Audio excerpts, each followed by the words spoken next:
J'ai commencé ici, il y avait moins de 10 personnes autour de moi au début des années 60. Et aujourd'hui, sur le site de Venanne, nous sommes 150 personnes. J'ai toujours eu aussi la passion des voitures, pas forcément des belles voitures, mais des voitures emblématiques. Et je crois que j'ai même transmis ça à mon fils, qui lui est encore plus passionné que moi aujourd'hui. Et bon, c'est vrai que j'ai été content de conserver la Berlier 1929 de mon grand-père. C'était des souvenirs de mon enfance.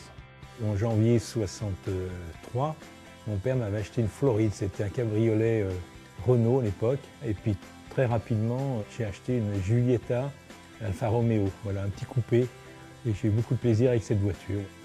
J'attache beaucoup d'importance aujourd'hui à la sécurité passive d'une voiture en cas de collision, en cas de sortie de route, tout ça. Je pense que maintenant il y a eu beaucoup de perfectionnement avec les airbags et j'ai bien intégré ça dans le choix des véhicules que je conduis.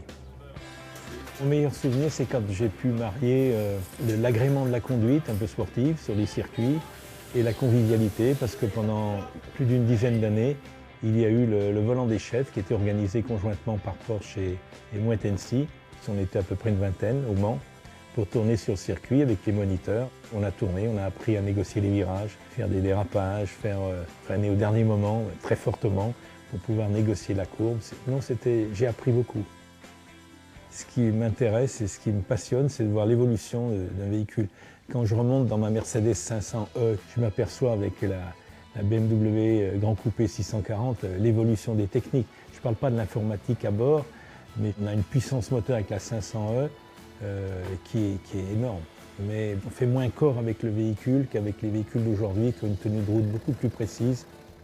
Alors une idée de génie, c'était par exemple la maison Michelin, il y a plus de 100 ans, qui a eu l'idée, c'est de dire on va mettre à disposition des utilisateurs de voitures un guide qui va inventorier des lieux sur tout le territoire français où on peut s'arrêter quand on conduit, quand on se déplace. Et ça, c'est formidable. Ça a été un succès continu, jamais démenti. Bon, à l'époque, c'était ma grand-mère, mon arrière-grand-mère, qui a eu ses premières étoiles, sa première étoile en 1929, et très rapidement la deuxième en 1931. Et il y a eu la troisième qui est arrivée 50 ans plus tard. Vous vous rendez compte, un record mondial de lenteur, vous passez de 2 à 3. Mais ça fait quand même 32 ans qu'elle est là, la troisième.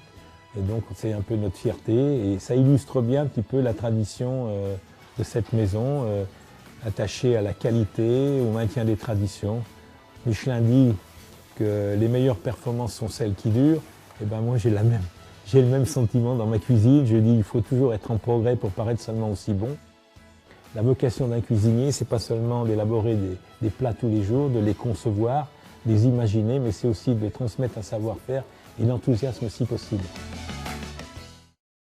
Michelin, a better way forward.